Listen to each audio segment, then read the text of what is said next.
Welcome to एडविला point. आज हम Nisarga cyclone जो मुंबई में आया उसके बारे में चर्चा करेंगे। इसके बारे में काफ़ी इंपॉर्टेंट चीज़ें मैं आपको बताऊंगी।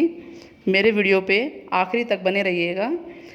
अभी हाल ही में पश्चिम बंगाल में अम्फान चक्रवाती तूफान आया था जिसने काफ़ी तबाही मचाई थी और उसके जस्ट एक वीक बाद ही ये साइक्लोन मुंबई के इतिहास में इतना भयानक साइक्लोन आया है जिसका नाम है निसर्ग साइक्लोन। आप देख सकते हैं पिक्चर में कि ये इस एरिया में आपको नज़र आ रहा है। महाराष्ट्र और गुजरात का एरिया है ये। अगर मुंबई का इतिहास देखा जाए तो उसके मुताबिक अभी तक ऐसा नहीं हुआ कि इतनी स्पीड वाला साइक्लोन 1982 के बाद से अगर देखा जाए तो आया हो। मौसम ने करवट बदली, अरब सागर के हालात बदले, यानी अरब सागर में जो चक्रवात के हालात बने उसका नतीजा था ये हमारा चक्रवाती तूफ़ान निसर्ग तूफ़ान। हालांकि जान माल की ज़्यादा हानि नहीं हुई इसके अंदर, लेकिन फिर भी इसकी स्पीड बहुत ज़्यादा थी। 100 से लेकर 125 किलोमीटर पर आवर की स्पीड थी इसकी। 3 जून को जो ये आया है, 3 जून 2020 को ये आया है। आप ये देख सकते हैं, इस पिक्चर में आपको नज़र आएगा। और ऐसे ही कई आपको पिक्चर्स मिल सकती हैं इसके भयानक सिचुएशंस के। और इसके बारे में कुछ जीके हम पढ़ते हैं अभी कि सबसे पहली बात तो निसर्ग साइक्लोन आया कहाँ है, महाराष्ट्र के और गुजरात में। स्पीड क्या थी, 120 तक लगभग। निसर्ग साइक्लोन नाम है इसका। 3 जून 2020 को आया है। इफेक्टेड एरिया आपको मैंने बता दिए, महाराष्ट्र और गुजरात हैं।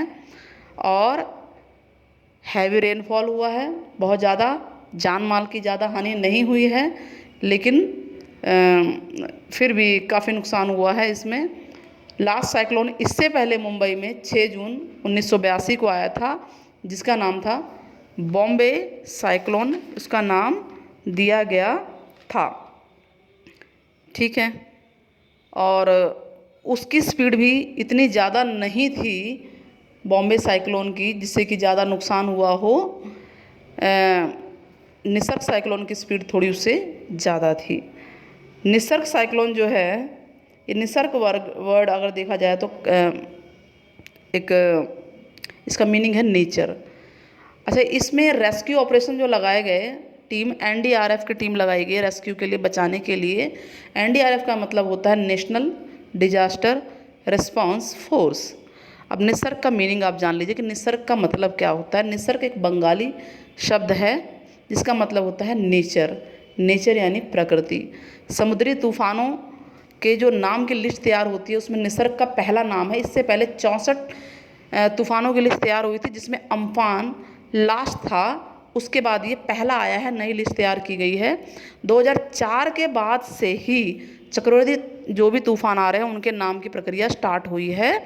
और विश्व मौसम संगठन और संयुक्त राष्ट्र की ने मिलकर जो है इनके नाम रखने की प्रक्रिया शुरू की है। हिंद महासागर में 8 उत्तरी देश हैं, बांग्लादेश, भारत, मालदीव, म्यांमार, ओमान, पाकिस्तान, श्रीलंका और थाईलैंड। ये सारे मिलकर इनके नाम रखते हैं। एक देश 8 नाम रखता है चक्रवात के, यानी 8 × 8 = 64 हो गया। ठीक है। तो जब चक्रवात 8 देशों में से किसी भी एक के हिस्से में आता है तो जो भी सूची में अगला नाम होता है वो चक्रवात का नाम रख दिया जाता है। जो भी सुलभ नाम होता है उसको चक्रवात में नाम रख दिया जाता है और उसके हिसाब से वो चक्रवात का नामकरण रखा जाता है। इस प्रकार से निसर्ग साइक्लोन जो है हमारा पहला है। 64 जो नाम की लिस्ट तैयार की गई है, ये पहला साइक्लोन है, पहला नाम रखा गया नई लिस्ट के अंदर। इससे पहले पुरानी लिस्ट थी, पूछा जा सकता है, जिसमें अम्फान था लास्ट नाम। क्यों आता है चक्रवाती तूफान? पिक्चर में आप देख सकते हैं कि जब समुद्र पे गर्मी है और मौसम भी गर्म है, मौसम गर्म है, हवा गर्म हो जाती है, वो गर्म होकर हल्की हो जाती है और हल्की होकर वो ऊपर जाने लगती है तो ऊपर की नमी में मिल जाती है, संघनन यानी मिल जाती है और बादल बना देती है। तो इस वजह से जो खाली जगह होती है नीचे, उसको भरने के लिए नम हवा तेज़ी से नीचे आती है और जब ये हवा बहुत तेज़ी से उस क्षेत्र में आती है तो बहुत तेज़ी से घूमने लगती है तो घने बादल बनते हैं तथा बिजली होती है। बिजली के साथ साथ बहुत तेज़ बारिश होती है जिसको बोलते हैं मूसलाधार बारिश। और फिर वो मिलकर साइक्लोन का रूप धारण कर लेती है। आप ये पिक्चर में देख सकते हैं कि गर्म हवा ऊपर जा रही है, ठंडी हवा नीचे आ रही है, और ये हवाएं जो बह रही हैं, और जब ये मिलते हैं तो फिर ये साइक्लोन का रूप धारण कर लेते हैं। अगले कौन कौन से साइक्लोन आएंगे जिनका नामकरण किन देशों के द्वारा रखा जाएगा? पहला है गाटी, इंडिया के द्वारा नामकरण रखा गया है। दूसरा निवार, अगले 5 हैं ये। निवार आयरन ईरान देश है उसके नाम के द्वारा रखा गया है। फिर बरेवी मालदीव के द्वारा रखा जा रहा है। टोकटे म्यांमार के द्वारा, और यस ओमान के द्वारा। जब ये इसके बाद जब साइक्लोन आएंगे तो फिर उनके और नामकरण तैयार किए जाएंगे। जो 64 लिस्ट तैयार होगी उनमें अगले ये 5 लिस्ट हैं जो आपके जीके में आ सकते हैं। बहुत ही इम्पॉर्टेंट टॉपिक हैं ये, आप इसको याद कर लीजिए, एमसीक्यू में भी आ सकता है ये। इसके बाद हमारा आता है कि